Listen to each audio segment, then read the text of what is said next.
नमस्कार। आप सभी का स्वागत है आज के हमारे टॉपिक डिस्ट्रीब्यूशनल मैप्स में। डिस्ट्रीब्यूशन मैप्स का मतलब है are those maps which indicate the distribution of any particular feature in an area. यानी कि किसी भी एरिया में एक पर्टिकुलर फीचर को जो मैप दिखाए, किसी चीज़ का वितरण दिखाए, उसे हम डिस्ट्रीब्यूशनल मैप कहते हैं। ये दो प्रकार के होते हैं, एक क्वालिटेटिव मैप और दूसरा क्वांटिटेटिव मैप।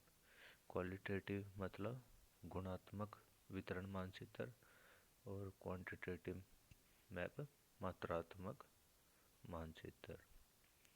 तो आज हम क्वालिटेटिव मैप के बारे में डिटेल में पढ़ेंगे। क्वालिटेटिव मैप यानी कि गुणात्मक वितरण मानचित्र वे मानचित्र हैं जो केवल वस्तु या तत्व के वितरण का ही बोध कराते हैं, जबकि उनकी मात्रा या घनत्व के बारे में हमें नहीं बताते। यानी कि कोई वस्तु किसी एरिया में पाई जाती है, सिर्फ हमें उसका ही बोध या उसके बारे में अवगत कराते हैं, ना कि उसकी मात्रा के बारे में। उसे हम क्वालिटेटिव या गुणात्मक वितरण मानचित्र बोलते हैं। क्वालिटेटिव मैप्स के जो मेथड हैं वो चार प्रकार के हैं। पहला है कलर या टिंट या क्रोमैटिक मेथड। इसमें है हम आकर्षक और मनोहारी विधि में भौगोलिक तत्वों का वितरण दिखाने के लिए रंगों के माध्यम से प्रयोग करते हैं। और क्रोमैटिक का मतलब है, कोरो का अर्थ है क्षेत्र और क्रोमैटिक यानी कि कलर के द्वारा बनाया गया मानचित्र। यानी कि इसमें कलर के माध्यम से हम मानचित्र में वितरण दिखाते हैं। जैसा कि इस मैप में आप देख पा रहे होंगे, कैनाल, रिवर, सेटलमेंट है जैसे पिंक रंग से दिखा रखी है, पॉन्ड आसमानी कलर से दिखा रखा है, एग्रीकल्चरल लैंड येलो कलर से, और बैम्बू ग्रोव्स ग्रीन कलर से मैप में दिखा रखे हैं। मतलब कलर का प्रयोग करके हम इसके बारे में जान सकते हैं। दूसरा है simple shade method. Simple shade method में हम काले रंग के विभिन्न आभाओं का प्रयोग करते हैं और इसमें हम अलग अलग पैटर्न भी बना सकते हैं, जैसे चेक, स्ट्राइप्स, डैश या डॉट डॉट लगाकर। इस मेथड में हम मृदा के प्रकार कौन कौन से हैं, प्राकृतिक वनस्पति के प्रकार तथा भूमि का उपयोग दर्शाने के लिए सिंपल शेड मेथड या साधारण छाया विधि का प्रयोग करते हैं। और जबकि कलर और टिंट या क्रोमैटिक मेथड में हम किसी भी राजनीतिक इकाई को दर्शाने के लिए या प्राकृतिक प्रदेश दर्शाने के लिए क्रोमैटिक मेथड का प्रयोग करते हैं। जैसे भारत में अलग अलग राज्यों को दिखाना हो तो उसमें अलग अलग कलर के द्वारा हम अलग अलग स्टेट की बाउंड्री बना सकते हैं और उसको दर्शा सकते हैं। या हमें विभिन्न देश दिखाने हो, पूरा विश्व दिखाना हो, तो उसमें हम अपनी इच्छानुसार रंग भर सकते हैं। और थर्ड मेथड है कोरो स्कीमेटिक और सिंबल मेथड।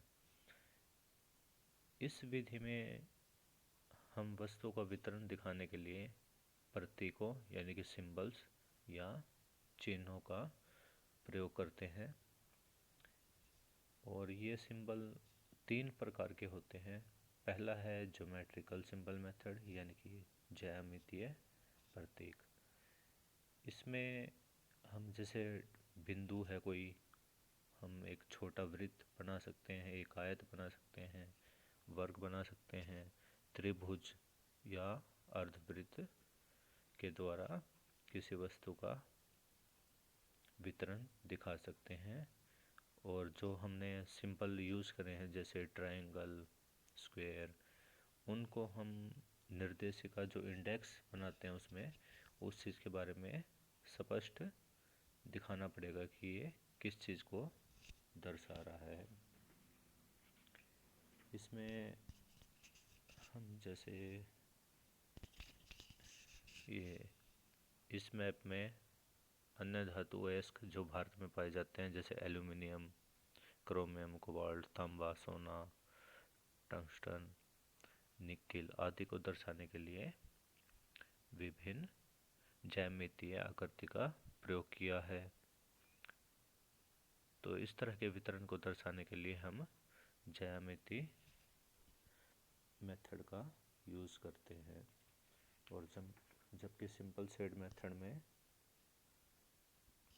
ये देखिए वन मृदा को ब्लैक रंग से दिखाया था, ब्लैक शेडिंग। जलोढ़ मृदा को डॉट डॉट डॉट से दिखाया है।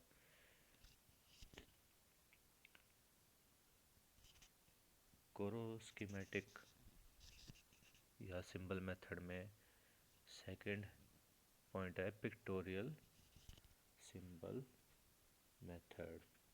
पिक्टोरियल सिंबल मेथड में हम किसी वस्तु का अगर हमें डिस्ट्रीब्यूशन दिखाना हो यानी कि वितरण दिखाना हो तो उस वस्तु से मिलती जुलती आकृति बनाई जाती है।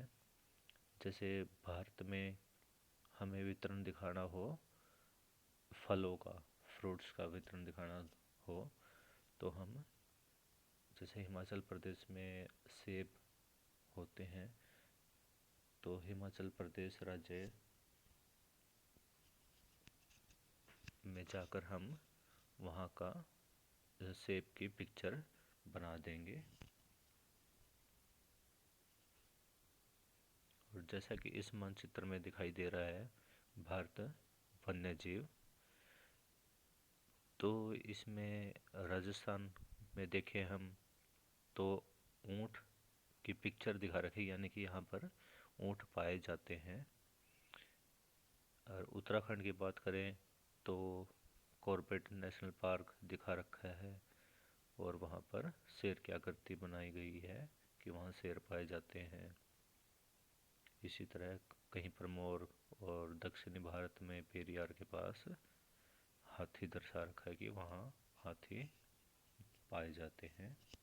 तो पिक्टोरियल मेथड में हम उस वस्तु जो वहाँ पर पाई जाती है उसकी आकृति बनाकर दिखा सकते हैं। सिंबल मेथड में थर्ड मेथड है लिटरल सिंबल्स मेथड यानी कि मूलाक्षर प्रतीक। इस विधि में दर्शाई जाने वाली वस्तु के नाम का पहला अक्षर उस वस्तु का प्रतीक माना जाता है। जैसा कि भारत फसलों का वितरण दिखा रखा है इस मानचित्र में। जैसे कोई फसल जहाँ वो पाई जाती है उस जगह पर बोई जाती है तो उस फसल के नाम का पहला अक्षर वहाँ पर लिख दिया जाता है। जैसे हम हरियाणा की बात करें तो वीट और राइस होती है तो उन दोनों फसलों का पहला अक्षर वहाँ लिख दिया गया है, डब्लू से वीट और आर से राइस। जहाँ जहाँ कॉटन होती है वहाँ कॉटन का पहला अक्षर लिख दिया गया सी यानी कॉटन। और जैसे जूट है तो जे लिख दिया, शुगर केन है कहीं पर पाई जाती है तो उसके नाम का पहला अक्षर एस लिख दिया जाता है। तो मूलाक्षर विधि में किसी भी चीज़ का वितरण दर्शाने के लिए उस पाई जाने वाली वस्तु का पहला अक्षर लिख दिया जाता है।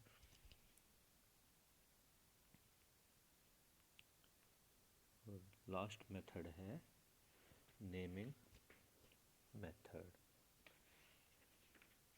यानी कि नामांकन विधि। इस मेथड में जो हम वस्तु दर्शाएंगे, दर्शाई जाने वाली वस्तु का पूरा नाम लिखते हैं। और जबकि मूलाक्षर विधि में ऐसा था कि जो वस्तु पाई जाती है उस वस्तु के पहले अक्षर का प्रयोग किया जाता है, जबकि नामांकन विधि में पूरे का पूरा नाम लिख दिया जाता है। और नामांकन विधि में एक और अच्छाई है कि नामांकन विधि से अगर कोई मैप बनाए तो उसमें निर्देशिका यानी कि इंडेक्स बनाने की हमें आवश्यकता नहीं होती, क्योंकि पूरे का पूरा नाम आ जाता है। नामांकन विधि से हम बना सकते हैं जैसे भारत की प्रमुख भाषाएं। कहीं पर कश्मीरी बोली जाती है, कहीं पर डोगरी बोली जाती है, पंजाबी बोली जाती है, हिंदी बोली जाती है, गुजराती बोली जाती है, तमिल बोली जाती है, तेलुगु, बंगाली। तो उस राज्य में जाकर वहाँ हम ऐसे लिख दें कश्मीरी, हिमाचल प्रदेश में जम्मू कश्मीर में, पंजाब में पंजाबी लिख देंगे, पश्चिम बंगाल में बंगाली लिख देंगे, यानी कि पूरे का पूरा नाम लिख सकते हैं।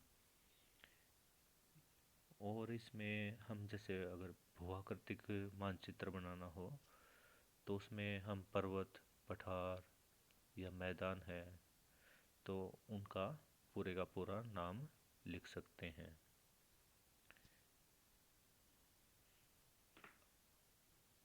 अब है गुणात्मक वितरण। एक बारी हम नामांकन विधि देख लेते हैं।